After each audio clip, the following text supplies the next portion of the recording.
এতটুকু বাচ্চা এই জেনারেশন যারা খুদে গানরাজ এরাও কিন্তু পুরোনো দিনের গানেই গায়। এখন আমরা স্টেজে গেলে কিন্তু পুরোনো দিনের গানই শুনতে চাই। সিনেমার গান পাও নাই, এটা সত্যি, এটা তো আমার জন্য অনেক কষ্টের। সিনেমার গান আবার যদি কেউ আমাকে ডাকে আমি অবশ্যই গাইবো। আমি চাই নতুনদের সাথে কাজ করতে। হ্যাঁ, সেখানে আমার নামটাও ছিল, যেহেতু আমি একটা দলকে পছন্দ করি, দলের সাথে আছি, পছন্দ করি। আমি স্বাধীন দেশের স্বাধীন নাগরিক, আমার তো একটা পছন্দ অপছন্দ থাকতেই পারে, তাই না? তাই বলে শিল্পীদের প্রতি এমন করা উচিত না। শিল্পীরা সবার জন্য, সবার ব্যক্তিগত পছন্দ অপছন্দ থাকতেই পারে, বাট আমজনতার জন্য শিল্পীরা সব সমান। তারপর দেখেন না কেন এই যে এত বছর, 15-16 বছর আমরা বিটিভিতে ঢুকতেই পারি নাই। বিভিন্ন কোনো সরকারি প্রোগ্রাম, বড় কোনো অনুষ্ঠান, কোনো ন্যাশনাল প্রোগ্রাম আমরা যেতেই পারি নাই। কোনো গানও নেই। অবশ্যই শিল্পী কলাকুশলী তো হ্যাঁ, দেশকে সারা বিশ্বের কাছে রিপ্রেজেন্ট করে থাকি আমরা, তাই না? তো এটা করা উচিত না। তবে এখন যে গভর্নমেন্টই আসুক না কেন, আমি চাইবো না যে এটা আবারও এটার মানে সূত্রপাত তৈরি হোক যে অমুক এটা করতো, ওই দল করতো, ওকে ডাকা যাবে না। আমি এটা চাই না। আমি চাই সব শিল্পীরা মিলে একসাথে কাজ করতে চাই। সিনেমার গান পাও নাই, এটা সত্যি, এটা তো আমার জন্য অনেক কষ্টের। একসময় অনেক গান গেয়েছি, অনেক ব্যস্ত ছিলাম সিনেমার গান নিয়ে। তারপরে যাই হোক, গত 15-16 বছর, 17 বছর কোনো ওইভাবে কোনো গান গেতে পারি নাই, গাওয়ানো হয় নাই। আমার মনে হয় বুঝতেই পারছি আমি কি বলতে যাচ্ছি। যাই হোক, এনিওয়ে, এটা নিয়ে তার এখন আর দুঃখ করে কোনো লাভ নেই। যেটা হয়ে গেছে হয়ে গেছে। তো সিনেমার গান আবার যদি কেউ আমাকে ডাকে আমি অবশ্যই গাইবো। আমি চাই নতুনদের সাথে কাজ করতে। নতুনরা আমাদের ডাকলে আমি অবশ্যই কাজ করব। আর এখন যারা নতুন বাচ্চারা গান করছে, নতুন সিঙ্গাররা গান গাচ্ছে, আমার সবার গান অনেক পছন্দ এবং ওরা অনেক সুন্দর গায়। অ্যাকচুয়ালি আগের গানগুলি দেখো, আমরা আগের গান এখনও গাই।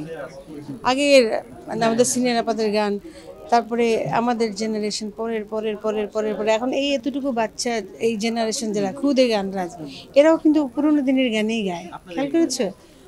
আমাদেরও সিনিয়রদের গান করে তারা। তো একটা গান, এগুলো তো একটা টিম ওয়ার্ক। একটা গান লিখতে একজন গীতিকার, গাজী ভাই শুনেছি 10 দিন, 15 দিন, 2 সপ্তাহ, 1 মাসও লেগে যেত একটা গান লিখতে, একটা গান সুর করতে। অনেক সময় ব্যাপার ছিল। সো ওই গানগুলি কিন্তু আজ অবধি বেঁচে আছে। গানগুলি এখনও আমরা গাচ্ছি। আর এখন কম্পিউটারের মতো সবাই আমরা হয়ে গেছি, এত ব্যস্ত, এত সুর করার জন্য এত সময়ও থাকে না, লেখার জন্য এত সময় থাকে না, সবাই কম্পিউটারের মতো হয়ে গেছি। যার জন্য আমার মনে হয় না একটা গান খুব বেশি দিন স্থায়িত্ব লাভ করতে পারে। একটা গান খুব বেশি দিন টিকে থাকে না। 3 মাস 6 মাস পরে আমরা একটা গান ভুলে যাই। যে গানটা হিট হয়েছিল এটা মনে থাকে না। আর আগের অনেক গান হিট হয়েছে হয়তো বা কোনো ন্যাশনাল অ্যাওয়ার্ড পায়নি, কিন্তু তারপরেও সেই গানগুলি কিন্তু মানুষ হ্যাঁ শুনছে। এখন আমরা স্টেজে গেলে কিন্তু পুরোনো দিনের গানই শুনতে চাই। আমি আসার পরে স্টেজ প্রোগ্রাম নিয়ে ব্যস্ত ছিলাম দেশে, অনেকদিন পরে এসেছি। স্টেজে অনেকগুলি শো ছিল। তারপরে আমি এখন আমার ঈদে কিছু গান রিলিজ করবো, ওগুলি নিয়ে একটু ব্যস্ত আছি। স্টেজ প্রোগ্রামও আছে সাথে। আর কি রোজার আগে তো একটু ব্যস্ততা থাকি। অ্যাকচুয়ালি এটা তো আপনারা যেহেতু সাংবাদিকতা করেন আমার চেয়ে ভালো বলতে পারবেন। খুব যে একটা ভালো এরকম বুঝতে পারছি না, কিছু কী যে হবে এটাও এখনও বুঝতে পারছি না। আর কিছু একটা ভালো হওয়া উচিত, অবশ্যই অবশ্যই। হ্যাঁ, অবশ্যই। আমি দেশের ভালো চাই, দেশের জনগণের ভালো চাই, আমরা সবাই ভালো থাকতে চাই। অবশ্যই চাই দেশের একটা কিছু ভালো হোক। খুব তাড়াতাড়ি দেশটাকে শান্ত হওয়া উচিত, ইলেকশন দেওয়া উচিত সরকারের প্রতি এটাই আবেদন।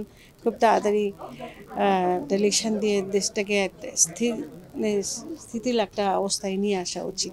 আমি রাজনীতি রাজনীতি নিজে ওইভাবে করতে চাচ্ছি না, কোনো ইলেকশন করতে চাচ্ছি না, আমি এগুলি করতে যাচ্ছি না। বাট আমি বিএনপি সাপোর্ট করি। হ্যাঁ, আমি মরহুম প্রেসিডেন্ট শহীদ জিয়া রহমানের আদর্শিত। বাট আমি ইলেকশন এগুলির মধ্যে আমি আসতে চাচ্ছি না। বাট আমি সাপোর্ট করি, আমার পছন্দ, আমার ভালো লাগে।